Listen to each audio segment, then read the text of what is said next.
excellence in public administration. Prime ministers awards for excellence in public administration प्रदान किए जाने का आज यहां वर्ष 2024 के लिए 3 वर्गों में कुल 14 पुरस्कार प्रदान किए जा रहे हैं। ये कैटेगरीज हैं innovation, holistic development of the districts और एस्पिरेशनल ब्लॉक प्रोग्राम। इनोवेशन यानी नवाचार के अंतर्गत केंद्रीय स्तर पर 2 पुरस्कार प्रदान किए जा रहे हैं। इस वर्ग में पहला पुरस्कार मिल रहा है केंद्रीय सूक्ष्म, लघु और मध्यम उद्यम मंत्रालय की पीएम विश्वकर्मा योजना को।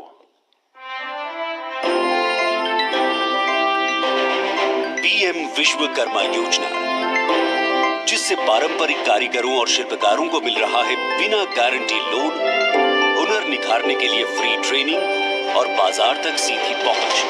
इस योजना के तहत अब तक 2 करोड़ 65 लाख से अधिक लोगों ने आवेदन किया है।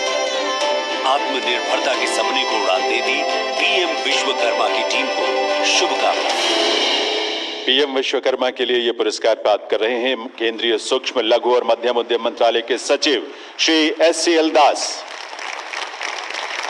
ट्रॉफी और प्रशस्ति पत्र प्रदान किया जा रहा है प्रधानमंत्री महोदय के कर कमलों से। इनोवेशन के अंतर्गत केंद्र स्तर का दूसरा पुरस्कार प्रदान किया जा रहा है केंद्रीय महिला एवं बाल विकास मंत्रालय की पहल पोषण ट्रैकर को। देश के 8 करोड़ से अधिक बच्चों की सेहत की निगरानी में पोषण ट्रैकर एक महत्वपूर्ण भूमिका निभा रहा है। 24 भाषाओं में उपलब्ध इस ऐप के जरिए 14 लाख से ज्यादा आंगनबाड़ियों में बच्चों की सेहत, पोषण और सीखने पर रखी जा रही है सीधी नजर। भारत के भविष्य को सशक्त बनाने में जुटी पोषण ट्रैकर टीम को शुभकामनाएं।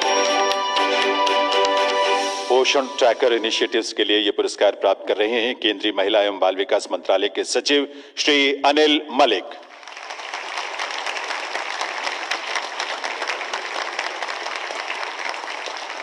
इनोवेशन की कैटेगरी में राज्य स्तरीय पुरस्कार प्रदान किया जा रहा है असम सरकार की पहल शिक्षा सेतु अहम को।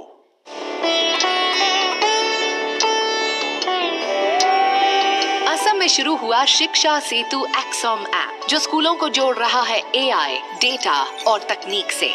50 लाख से ज्यादा छात्र और शिक्षक अब मोबाइल से चेहरा दिखाकर अटेंडेंस लगाते हैं। इसने घटाया गलत नामांकन, रोकी अनाधिकृत छुट्टियां और बचाया 100 करोड़ रुपए से ज्यादा सरकारी खर्च। शिक्षा में बदलाव ला रही शिक्षा सेतु टीम को शुभकामनाएं।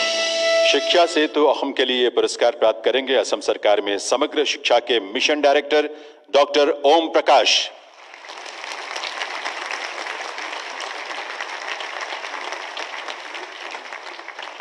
नवाचार के वर्ग में ही जिला स्तरीय प्रशासन में उत्कृष्ट पहल के लिए पुरस्कार प्रदान किया जा रहा है उत्तर प्रदेश के मुरादाबाद जिले की सुगम्य पुस्तकालय पहल को। उत्तर प्रदेश के मुरादाबाद में शुरू हुआ सुगम्य पुस्तकालय, जो दिव्यांग बच्चों को पढ़ने, सीखने और आगे बढ़ने को समान मौका देती है। यहाँ दिव्यांग बच्चों के लिए ब्रेल लिपि में किताबें, स्पीच टू टेक्स्ट, खेल वर्कशीट और फिजियोथेरेपी जैसी खास सुविधाएं हैं। दिव्यांगों को नई उम्मीद देने वाली सुगम्य पुस्तकालय की टीम को शुभकामनाएं। उत्तर प्रदेश के मुरादाबाद जिले की सुगम्य पुस्तकालय पहल के लिए ये पुरस्कार प्राप्त कर रहे हैं मुरादाबाद के जिलाधिकारी श्री अनुज सिंह।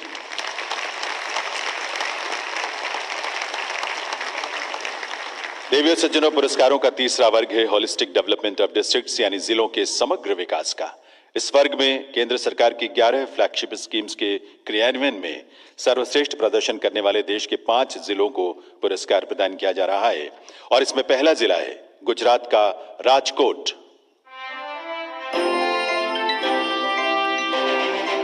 गुजरात राज्य का राजकोट जिला प्रशासन समग्र विकास की नई ऊंचाइयां छू रहा है। पीएम सूर्य घर से ऊर्जा में आत्मनिर्भरता, सक्षम आंगनबाड़ी और पोषण 2.0 से बच्चों और माताओं को बेहतर पोषण, पीएम जन आरोग्य योजना से स्वास्थ्य की सुरक्षा, पीएम आवास और किसान क्रेडिट कार्ड जैसी कई कल्याणकारी योजनाओं का लाभ 100% लाभार्थियों तक पहुंचाने के लिए टीम को शुभकामनाएं।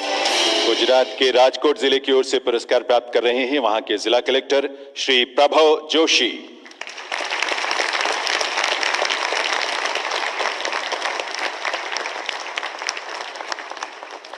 इस वर्ग में पुरस्कृत किया जाने वाला अगला जिला है त्रिपुरा का गोमती जिला। त्रिपुरा राज्य का गोमती जिला प्रशासन आज समग्र विकास की राह पर तेजी से चल पड़ा है। मिशन इंद्रधनुष से बच्चों को सुरक्षा, पोषण अभियान से कुपोषण पर प्रहार, पीएम आवास से पक्की छत जैसी कई कल्याणकारी योजनाओं का लाभ 100% लाभार्थियों तक पहुंचाने के लिए टीम को शुभकामनाएं। त्रिपुरा के गोमती जिले के लिए पुरस्कार प्राप्त करेंगे वहां के कलेक्टर और डिस्ट्रिक्ट मजिस्ट्रेट श्री तरित कांति चकमा।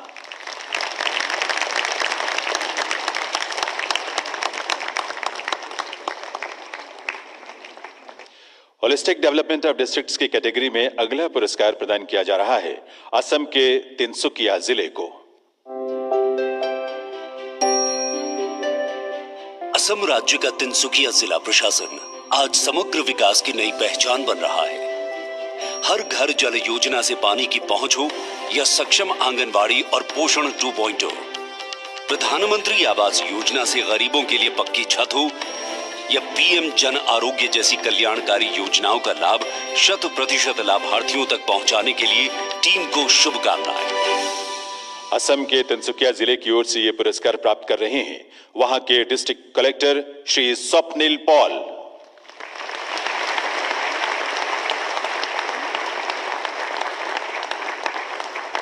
इस वर्ग में पुरस्कृत किया जाने वाला 5वां जिला है जम्मू कश्मीर का कुपवाड़ा जिला। जम्मू और कश्मीर राज्य का कुपवाड़ा जिला प्रशासन आज समग्र विकास की रोशनी से हो रहा है रोशन। मातृत्व को सशक्त करती पीएम मातृ वंदना योजना हो या बच्चों का सुरक्षा कवच मिशन इंद्रधनुष, पीएम जन आरोग्य योजना, पीएम स्वनिधि हो या किसान क्रेडिट कार्ड जैसी कई कल्याणकारी योजनाओं का लाभ 100% लाभार्थियों तक पहुंचाने के लिए टीम को शुभकामनाएं। जम्मू कश्मीर के कुपवाड़ा जिले की ओर से ये पुरस्कार प्राप्त कर रही हैं वहां के डिस्ट्रिक्ट कलेक्टर सुश्री आयुषी सूदन।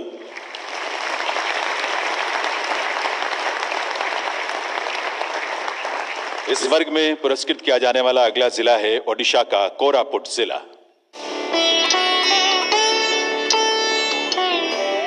ओडिशा राज्य का कोरापुट जिला प्रशासन समग्र विकास की बन रहा मिसाल। मातृत्व को मजबूती देती मातृ वंदना योजना हो या पारंपरिक स्किल को संबल देती पीएम विश्वकर्मा, आत्मनिर्भरता को नया आयाम देती पीएम स्वनिधि हो या पीएम आवास या जन आरोग्य जैसी कई कल्याणकारी योजनाओं का लाभ 100% लाभार्थियों तक पहुंचाने के लिए टीम को शुभकामनाएं। ओडिशा के कोरापुट जिले की ओर से पुरस्कार प्राप्त कर रहे हैं वहां के कलेक्टर और डिस्ट्रिक्ट मजिस्ट्रेट श्री वी कीर्तिवासन।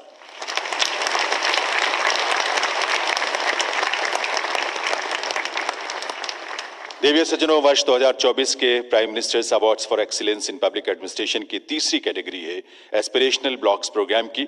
इस वर्ग में भी कुल 5 पुरस्कार प्रदान किए जा रहे हैं। इसके अंतर्गत पहला पुरस्कार प्रदान किया जा रहा है झारखंड में सरायकेला खरसावां के गम्हरिया ब्लॉक को। झारखंड के गम्हरिया में एस्पिरेशनल ब्लॉक प्रोग्राम लिख रहा है विकास की नई कहानी। गांव में अब हो रही है डिजिटल स्वास्थ्य जांच और स्मार्ट पढ़ाई, आंगनबाड़ी बेहतर और महिलाएं आत्मनिर्भर हो रही हैं। हर घर जल, हर परिवार के सर पर अपनी छत जैसी कई पहलों से गम्हरिया की तस्वीर बदलने वाली टीम को शुभकामनाएं। झारखंड के गम्हरिया ब्लॉक की ओर से ये पुरस्कार प्राप्त कर रहे हैं सरायकेला खरसावां के डिस्ट्रिक्ट कलेक्टर श्री रविशंकर शुक्ल।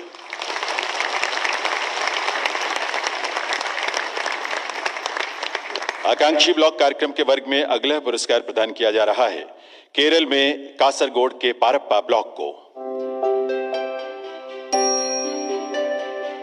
केरल के कासरगोड जिले का पारप्पा ब्लॉक एस्पिरेशनल ब्लॉक प्रोग्राम के तहत तरक्की की नई पहचान बन रहा है। आदिवासी समुदायों के लिए चिकित्सा शिविर, बालिकाओं को आत्मरक्षा का प्रशिक्षण, पक्के घर, पशुओं का टीकाकरण और सेल्फ हेल्प ग्रुप्स को रिवॉल्विंग फंड वितरण जैसी पहलों के माध्यम से पारप्पा के विकास की नई कहानी लिखने वाली टीम को हार्दिक शुभकामनाएं।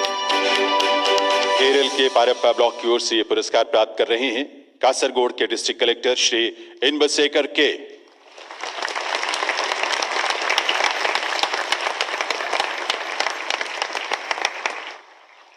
एस्पिरेशनल ब्लॉक प्रोग्राम के अंतर्गत पुरस्कृत किया जाने वाला अगला ब्लॉक है तेलंगाना राज्य के आदिलाबाद जिले का नारनूर ब्लॉक। तेलंगाना के आदिलाबाद जिले में नारनूर ब्लॉक में एस्पिरेशनल ब्लॉक प्रोग्राम के तहत हो रहे हैं व्यापक बदलाव। पोर्टेबल एक्सरे से टीबी की समय रहते पहचान, महुआ लड्डू से पोषण की मिठास, साइंस टेक्नोलॉजी लैब, जैविक 3 स्तरीय खेती और सीएससी सेंटर जैसी कई पहलों से नारनूर के विकास को नई उड़ान देने वाली टीम को शुभकामनाएं। नारनूर ब्लॉक के लिए पुरस्कार प्राप्त कर रहे हैं आदिलाबाद के कलेक्टर और डिस्ट्रिक्ट मजिस्ट्रेट श्री राजर्षि शाह।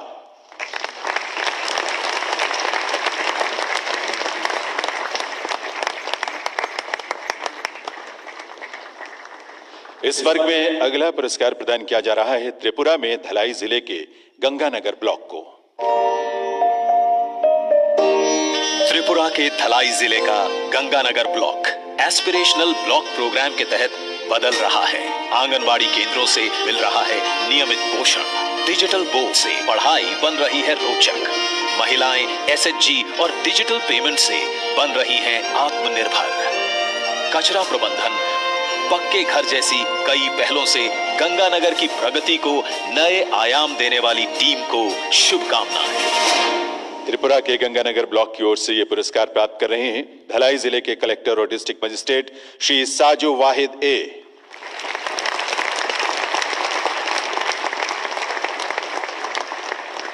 एस्पिरेशनल ब्लॉक प्रोग्राम के वर्ग में 5वां पुरस्कार प्रदान किया जा रहा है मध्य प्रदेश में जिला झाबुआ के रामा ब्लॉक को। मध्य प्रदेश के झाबुआ जिले में रामा ब्लॉक में एस्पिरेशनल ब्लॉक प्रोग्राम प्रगति को दे रहा है गति। मोटी आई जैसे अभियानों से ट्राइबल क्षेत्रों में सेहत बनी प्राथमिकता, मृदा कार्ड से किसानों की मदद, हर घर जल और आवास योजना जैसी कई पहलों से झाबुआ की तरक्की को नई ऊंचाई देने वाली टीम को शुभकामनाएं। मध्य प्रदेश के रामा ब्लॉक की ओर से ये पुरस्कार प्राप्त कर रही हैं झाबुआ की कलेक्टर और डिस्ट्रिक्ट मजिस्ट्रेट सुश्री नेहा मीणा।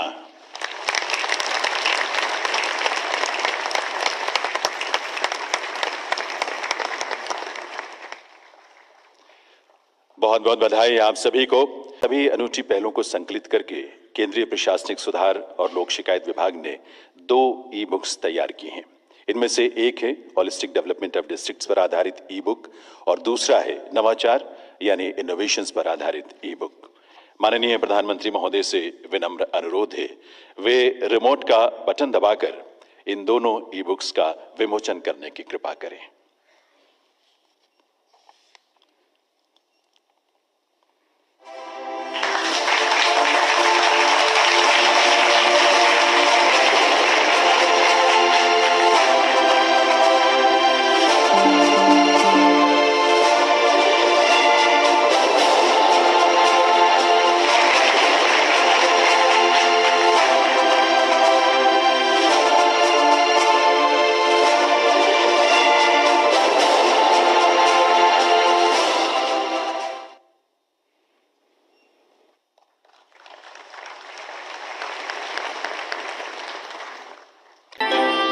बहुत विशेष है। इस साल हम अपने संविधान का 75वां वर्ष मना रहे हैं और ये सरदार वल्लभ भाई पटेल जी की 150वीं जयंती का भी साल है। 21 अप्रैल 1947 को सरदार वल्लभ भाई पटेल ने आप सभी को स्टील फ्रेम ऑफ इंडिया कहा था। उन्होंने स्वतंत्र भारत की ब्यूरोक्रेसी की नई मर्यादाएं तय की थी। एक ऐसा सिविल सर्वेंट जो राष्ट्र की सेवा को अपना सर्वोत्तम कर्तव्य माने, जो लोकतांत्रिक तरीके से प्रशासन चलाएं, जो ईमानदारी से, अनुशासन से, समर्पण से भरा हुआ हो, जो देश के लक्ष्यों के लिए दिन रात काम करे। आज जब हम विकसित भारत बनाने के संकल्प के साथ आगे बढ़ रहे हैं, तो सरदार वल्लभ भाई पटेल की ये बातें और ज्यादा प्रासंगिक हो जाती हैं। मैं आज सरदार साहब के विजन को नमन करता हूं और उनको भावभीनी श्रद्धांजलि भी देता हूं। साथियों,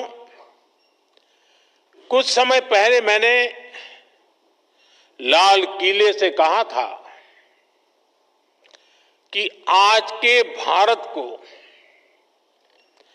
आने वाले 1000 साल की नींव को मजबूत करना है। एक हिसाब से देखें तो 1000 साल की सहस्त्राब्दी में पहले 25 साल बीत गए हैं। ये नई शताब्दी का 25वां साल है और नए मिलेनियम यानी नई सहस्त्राब्दी का भी 25वां साल है। हम आज जिन नीतियों पर काम कर रहे हैं, जो निर्णय ले रहे हैं,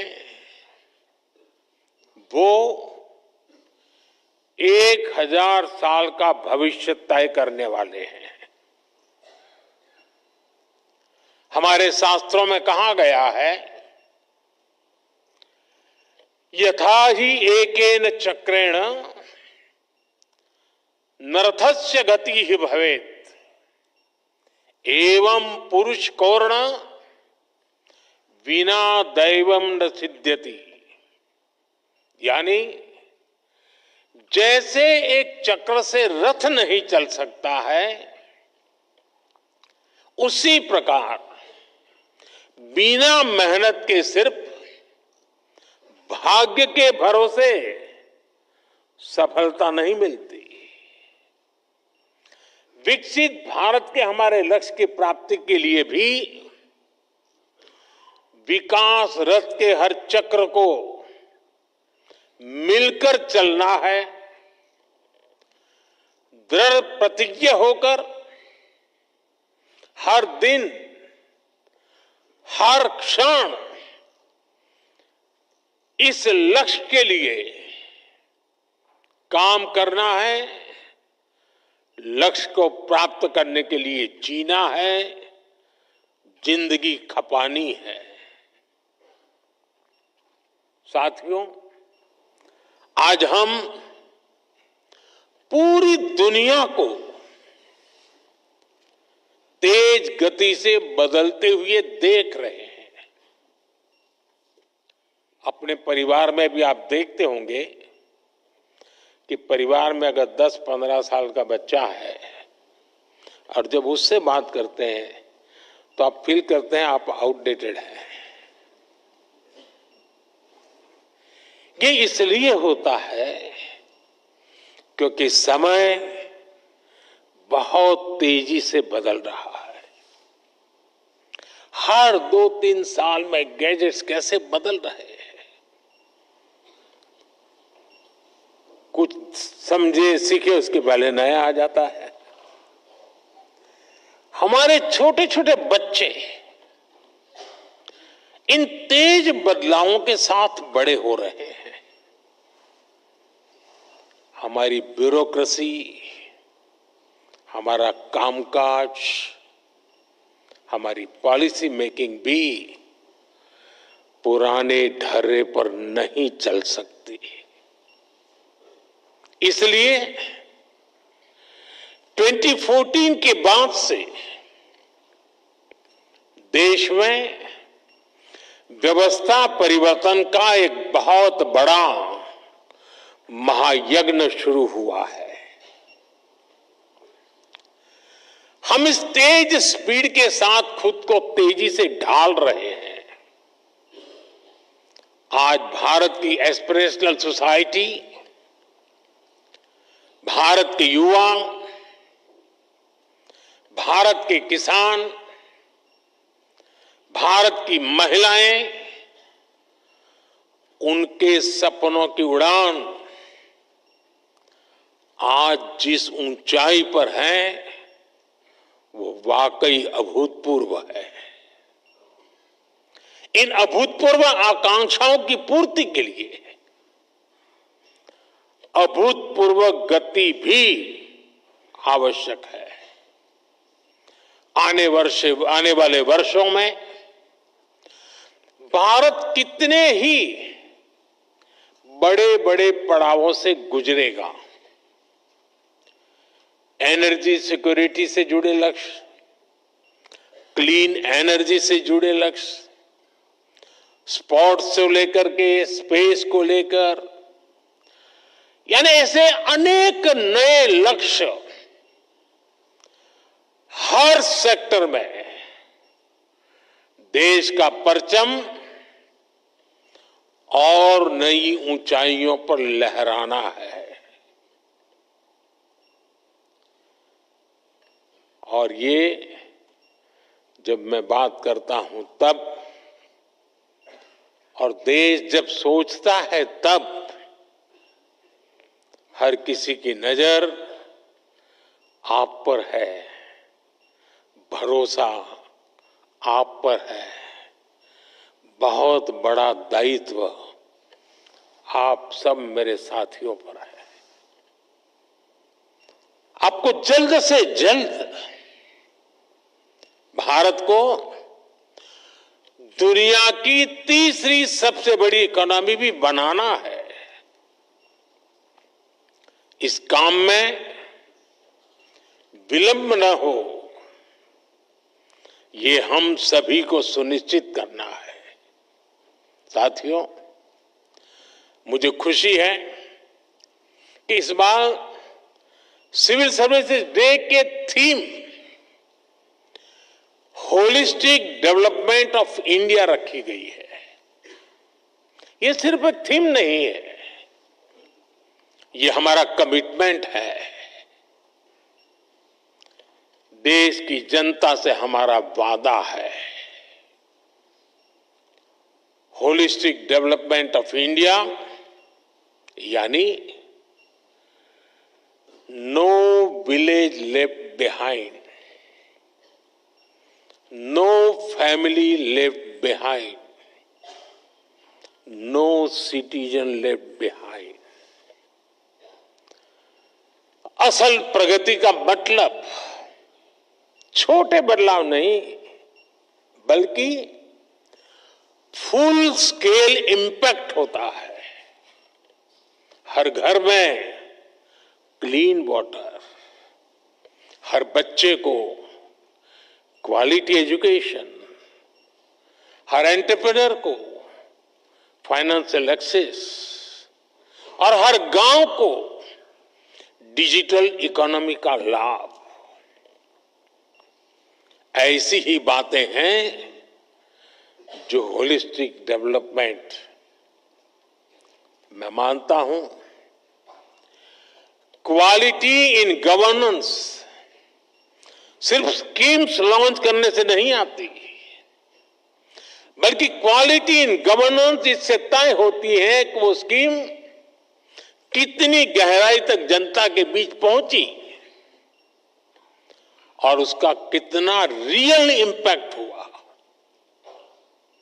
आज राजकोट हो, गोमती हो, तिनसुकिया हो, कोरापुट हो, ऐसे कितने ही जिलों में हम यही इंपैक्ट देख रहे हैं। स्कूल में अटेंडेंस बढ़ाने से लेकर सोलर पावर तक अनेक जिलों ने बहुत अच्छा काम किया और जो तय किया वो पूरा करके दिखाया और उसमें से कई जिलों को आज पुरस्कार दिया गया है। मैं इन सभी जिलों और योजनाओं से जुड़े साथियों को भी आज विशेष बधाई देता हूं। साथियों, बीते 10 सालों में भारत ने इंक्रीमेंटल चेंज से आगे बढ़कर इंपैक्टफुल ट्रांसफॉर्मेशन तक का सफर देखा है। आज भारत का governance model next generation reform पर फोकस कर रहा है। हम टेक्नोलॉजी और इनोवेशन और इनोवेटिव प्रैक्टिसेस के जरिए सरकार और नागरिकों के बीच की दूरी समाप्त कर रहे हैं। इसका इम्पैक्ट ग्रामीण और शहरी क्षेत्रों के साथ साथ दूर दराज के इलाकों में भी दिख रहा है। आपसे एस्पिरेशनल डिस्ट्रिक्ट की कई बार चर्चा हुई है, लेकिन एस्पिरेशनल ब्लॉक्स की सफलता भी उतनी ही शानदार है। आप जानते हैं, ये प्रोग्राम 2 साल पहले जनवरी 2023 में लॉन्च हुआ था। सिर्फ 2 साल में इन ब्लॉक्स ने जो बदलाव दिखाए हैं वो अभूतपूर्व है। इन ब्लॉक्स में हेल्थ, न्यूट्रिशन, सोशल डेवलपमेंट और बेसिक इंफ्रास्ट्रक्चर के कई इंडिकेटर्स में शानदार प्रगति हुई है और कुछ स्थान पर तो राज्य की एवरेज से भी आगे निकल गए हैं। राजस्थान के टोंक जिले के पीपलू ब्लॉक में 2 साल पहले आंगनवाड़ी सेंटर्स में बच्चों की मेजरमेंट एफिशिएंसी सिर्फ 20% थी। अब ये 99% से भी ज्यादा हो गई है।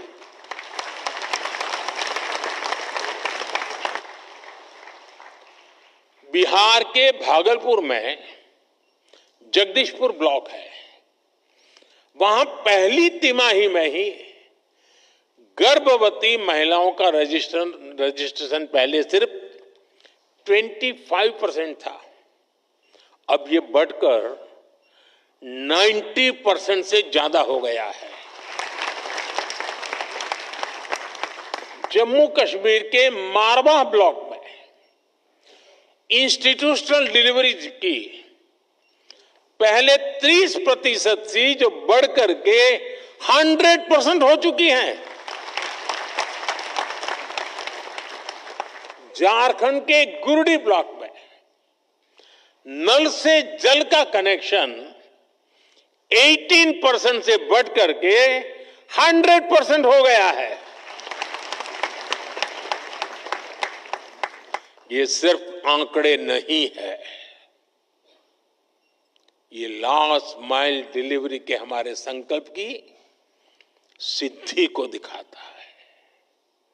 ये दिखाते हैं कि सही इंटेंट, सही प्लानिंग और सही एजुकेशन से दूर दराज के हिस्सों में भी इच्छित परिवर्तन संभव है। साथियों, पिछले 10 सालों में भारत ने कई ट्रांसफॉर्मेटिव बदलाव करके दिखाए हैं, उपलब्धियों की नई ऊंचाई को छुआ है। भारत आज सिर्फ ग्रोथ की वजह से नहीं जाना जा रहा, बल्कि गवर्नेंस, ट्रांसपेरेंसी और इनोवेशन के बेंचमार्क्स आज भारत सेट कर रहा है। G20 प्रेसिडेंसी भी इसका एक उदाहरण है। 60 से ज्यादा शहरों में 200 से ज्यादा मीटिंग्स, इतना बड़ा और इंक्लूसिव फुटप्रिंट G20 के इतिहास में पहली बार हुआ।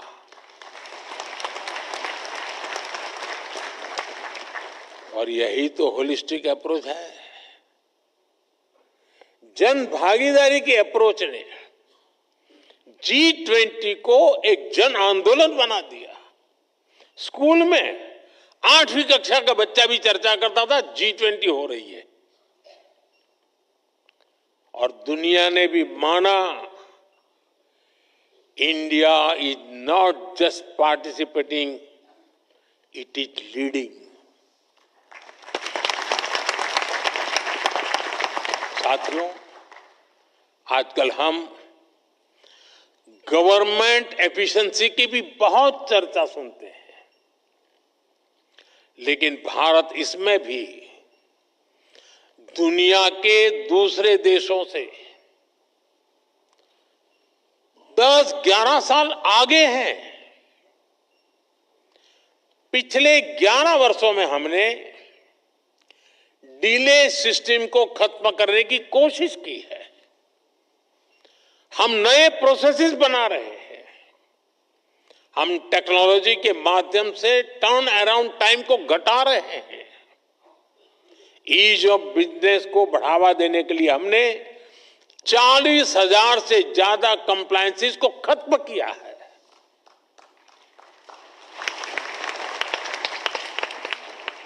हमने 3400 से ज्यादा लीगल प्रोविजंस को भी डीक्रिमिनलाइज कर दिया है। मुझे याद है, जब हम कंप्लायंसेस का बर्डन कम करने के लिए काम कर रहे थे, जब व्यापार कारोबार के दौरान होने वाली कुछ गलतियों को डीक्रिमिनलाइज कर रहे थे, तो मेरे लिए आश्चर्य था, कुछ कोने में विरोध के स्वर भी उठा करते थे। कई लोग कहते थे, आज तक नहीं हुआ, आप क्यों कर रहे हैं? चलता है, चलने दो, इससे आपको क्या फर्क पड़ता है? कंप्लायंस करने दीजिए, आप क्यों अपना काम खुद बढ़ा रहे हैं?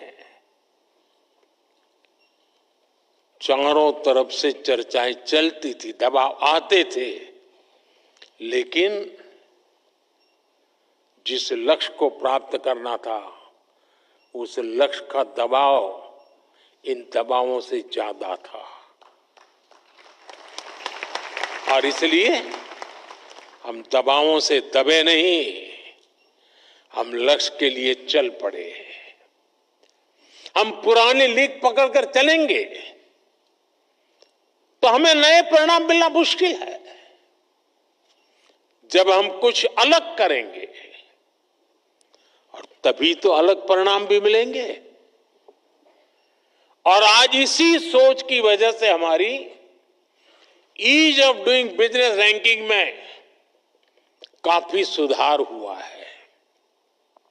आज दुनिया भारत में निवेश करने के लिए बहुत उत्सुक है, और ये हमारा काम है कि हम अवसर जाने न दें। हमें इस अवसर का पूरा लाभ उठाना है। हमें राज्यों के स्तर पर, जिला और ब्लॉक स्तर पर रेड टेप की हर गुंजाइश को खत्म करना है। तभी आप राज्यों के स्तर पर, जिला स्तर पर अपने लक्ष्यों को प्राप्त कर पाएंगे।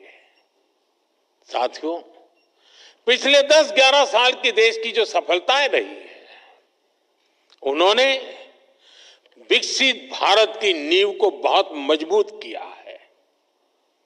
आज देश इस मजबूत नींव पर विकसित भारत की भव्य इमारत का निर्माण शुरू कर रहा है।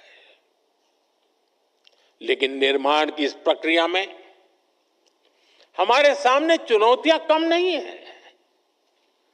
भारत अब दुनिया का सबसे अधिक जनसंख्या वाला देश बन चुका है। ऐसे में बेसिक सुविधाओं की सैचुरेशन हमारे लिए प्राथमिकता होनी चाहिए। आपको लास्ट माइल डिलीवरी पर हमेशा बहुत ज्यादा फोकस करते रहना है। समय करके अपने काम, अपनी परफॉर्मेंस को हम तय नहीं कर सकते। मेरे पहले डिस्ट्रिक्ट में फलाने भाई थे, उन्होंने इतना किया, मैंने इतना कर दिया, जी नहीं। अब हमें अपनी कसौटी बनाना है। 2047 के विकसित भारत के लक्ष्य से हम कितना दूर हैं, हम कहां तक पहुंचे हैं, वो हिसाब किताब का वक्त समाप्त हो चुका है। अब जहां है वहां से जहां जाना है वहां अभी कितनी दूरी बाकी है, उस दूरी को पाटने का मेरा रोड मैप क्या है, मेरी गति क्या है,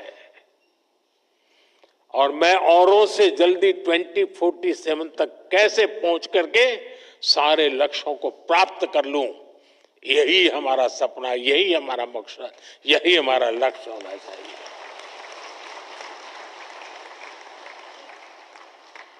हमें हर सेक्टर में देखना होगा कि जो लक्ष्य हमने तय किए हैं, क्या उनको पाने के लिए हमारी वर्तमान स्पीड काफी है? अगर नहीं है तो हमें उसे बढ़ाना है।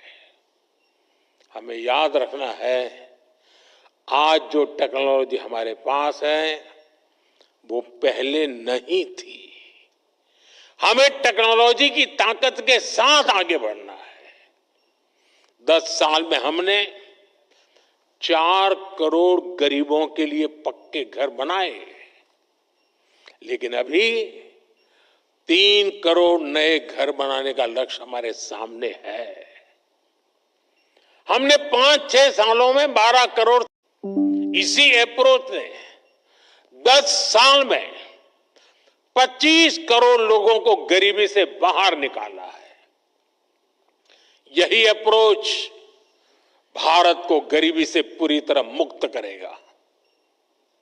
साथियों, एक दौर ऐसा था जब ब्यूरोक्रेसी का रोल एक रेगुलेटर का होता था, जो इंडस्ट्रियलाइजेशन और एंटरप्रेन्योरशिप की स्पीड को कंट्रोल करती थी। इस सोच से भी देश बहुत आगे निकल चुका है। आज हम ऐसा एनवायरनमेंट क्रिएट कर रहे हैं जो सिटीजन में एंटरप्राइज को प्रमोट करे और उन्हें हर बैरियर को क्रॉस करने में मदद दे। इसलिए सिविल सर्विस को एनेबलर बनाना होगा, सिर्फ रूल बुक में। आज दुनिया में हो रहे बदलावों के बीच हमारे एमएसएमईज, स्टार्टअप्स और युवा उद्यमियों के पास एक अभूतपूर्व ऐतिहासिक अवसर है। ऐसे में ये जरूरी है कि हम ग्लोबल सप्लाई चेन में अधिक कॉम्पिटिटिव बने। हमें यह भी याद रखना है कि एमएसएमईज का कंपटीशन सिर्फ छोटे एंटरप्रेन्योर से नहीं है, इनकी प्रतिस्पर्धा पूरी दुनिया से है। अगर एक छोटे से देश में किसी इंडस्ट्री के पास हमसे बेहतर ईज ऑफ कंप्लायंसेस है, तो वो हमारे देश के स्टार्टअप का ज्यादा मजबूती से मुकाबला करेगा। इसलिए हमें ये निरंतर देखना होगा कि ग्लोबल बेस्ट प्रैक्टिसेस में हम कहां स्टैंड कर रहे हैं। भारत के इंडस्ट्री का लक्ष्य अगर ग्लोबली बेस्ट प्रोडक्ट बनाने का है, तो भारत की ब्यूरोक्रेसी का लक्ष्य दुनिया में सबसे best ease of compliances environment देने का होना चाहिए।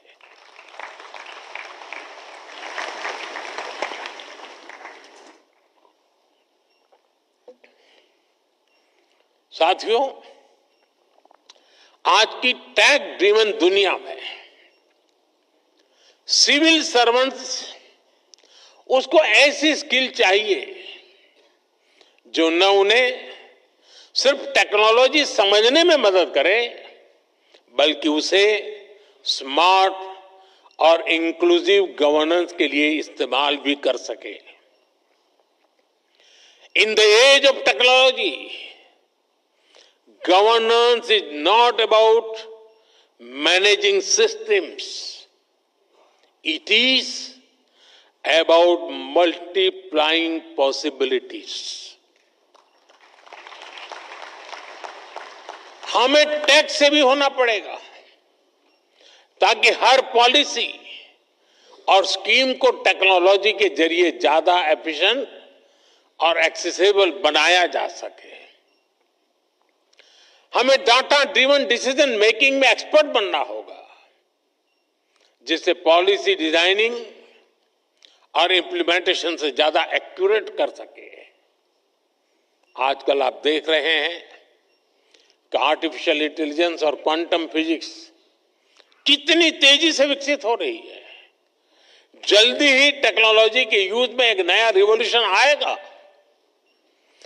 ये उस डिजिटल और इंफॉर्मेशन एज से कहीं आगे होगा जिनसे आज जिससे परिचित है उससे भी आपको फ्यूचर की टेक्नोलॉजी रिवॉल्यूशन के लिए खुद को तैयार करना होगा। पूरी सिस्टम को तैयार करने की व्यवस्था भी विकसित करनी पड़ेगी ताकि हम नागरिकों को बेस्ट सर्विस भी दे पाएं और उनके एस्पिरेशंस को भी पूरा कर सके। हमें सिविल सर्वेंट्स की क्षमता को बढ़ाना होगा ताकि हम एक फ्यूचर रेडी सिविल सर्विस तैयार कर सके। और इसलिए मिशन कर्मयोगी और civil service capacity building programme, और जिसका जिक्र हमारे कैप्सेक ने अभी किया, मैं इन दोनों को मेरे लिए वो बहुत अहम मानता हूं। साथियों, तेजी से बदलते समय में हमें ग्लोबल चैलेंजेस पर भी गहरी नजर रखनी है। आप देख रहे हैं फूड, वाटर और एनर्जी सिक्योरिटी अब भी बड़ी चुनौती बनी हुई है। विशेष रूप से ग्लोबल साउथ के लिए यह बहुत बड़ा संकट है। लंबे समय से चल रहे संघर्षों के कारण कई देशों में हालात और मुश्किल होते जा रहे हैं। इसका असर लोगों पर पड़ता है, रोजमर्रा के जीवन पर पड़ता है। डोमेस्टिक और एक्सटर्नल पहलुओं के बीच बढ़ते इंटरकनेक्शन को हमें समझना हुए हमें अपनी रीति और रीति को बदलना होगा। हमें आगे बढ़ना होगा। क्लाइमेट चेंज हो, प्राकृतिक आपदाएं हो, महामारी हो, साइबर क्राइम के खतरे हो, सभी में एक्शन के लिए भारत को 10 कदम आगे रहना ही होगा। हमें लोकल लेवल पर स्ट्रेटेजी बनानी होगी, रिजिलियंस डेवलपमेंट करनी होगी। साथियों, मैंने लाल किले से पंच प्राण की बात कही थी। विकसित भारत का संकल्प गुलामी की मानसिकता से मुक्ति, अपनी विरासत पर गर्व, एकता की शक्ति और कर्तव्यों को ईमानदारी से निभाना। आप सभी इन पंच प्राणों के प्रमुख वाहक हैं। हर बार जब आप इंटीग्रिटी को कन्वीनियंस पर, इनोवेशन को इनर्शिया पर या सर्विस को स्टेटस पर प्राथमिकता देते हैं तब आप राष्ट्र को आगे बढ़ाते हैं। मुझे आप पर पूरा भरोसा है। वो युवा अधिकारी जो अपनी प्रोफेशनल जर्नी में कदम रख रहे हैं, आज उन सभी से मैं एक और बात कहूंगा। समाज में कोई भी ऐसा नहीं होता है जिसके जीवन में, जिसकी सफलता में सोसाइटी का, समाज का कुछ न कुछ योगदान न हो। समाज के योगदान के बिना किसी के लिए भी एक कदम भी आगे बढ़ना मुश्किल होता है। और इसलिए हर कोई अपने अपने सामर्थ्य के हिसाब से समाज को लौटाना चाहता है। आप सभी तो बहुत भाग्यशाली हैं कि आपके पास समाज को लौटाने का इतना बड़ा अवसर आपके पास है। आपको देश ने, समाज ने बहुत बड़ा मौका दिया है कि आप ज्यादा से ज्यादा समाज को लौटाएं। साथियों, ये वक्त सिविल सर्वेंट्स के रिफॉर्म्स को री इमेजिन करने का है। हमें रिफॉर्म्स की पेस बढ़ानी है, स्केल भी बढ़ानी है।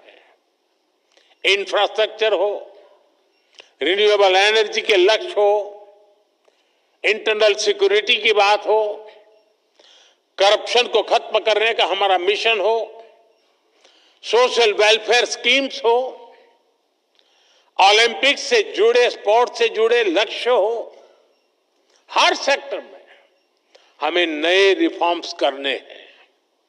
हमने अब तक जितना अचीव किया है, अब उससे भी कई गुना ज्यादा हासिल करके दिखाना है। और इन सब के बीच हम सबको हमेशा हमेशा एक बात याद रखनी है, no matter how technology driven the world becomes, we should never forget the importance of human judgment.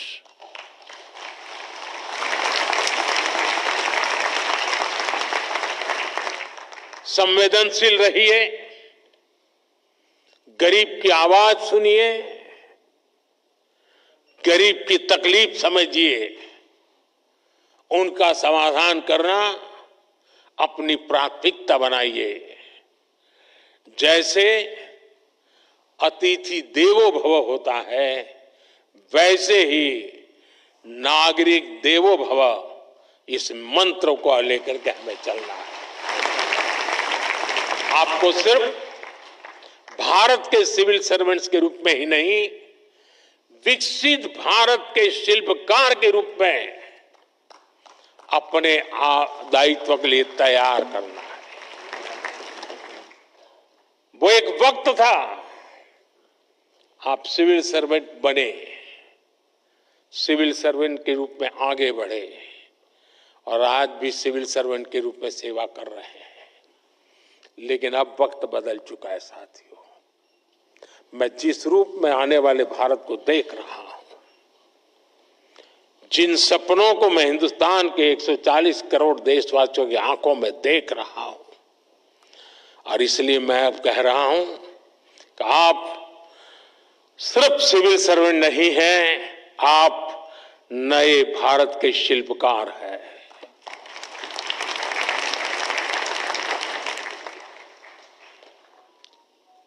शिल्पकार का उस दायित्व निभाने के लिए हम स्वयं को सक्षम बनाएं, हम समय को लक्ष्य के लिए समर्पित करें, हर सामान्य व्यक्ति के सपनों को खुद के सपने बना करके जिए। आप देखिए, विकसित भारत आपकी आंखों के सामने आप देख पाएंगे।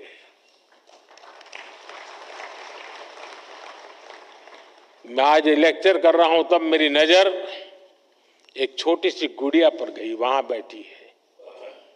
हो सकता है वो 2047 में शायद यहाँ कहीं बैठी होगी। ये सपने हमारे होने चाहिए। विकसित भारत का यही हमारा लक्ष्य होना चाहिए। बहुत बहुत शुभकामनाएं, बहुत बहुत धन्यवाद। प्रिय सज्जनों, आइए हम अपने अपने स्थान पर खड़े होकर हृदय से आभार व्यक्त करें माननीय प्रधानमंत्री श्री नरेंद्र मोदी जी का, उनके प्रेरक संबोधन के लिए, उनके मार्गदर्शन के लिए। महोदय, आपका चिंतन, आपके विचार और आपकी वाणी का ओज विकसित भारत के प्रति हमारे संकल्पों को और मजबूती प्रदान करते हैं, हमारी प्रतिबद्धता को नए आसमान देते हैं, हमारी सोच को नई उड़ान देते हैं। वंदन, नमन ऐसे नेतृत्व को। बहुत बहुत आभार माननीय प्रधानमंत्री महोदय।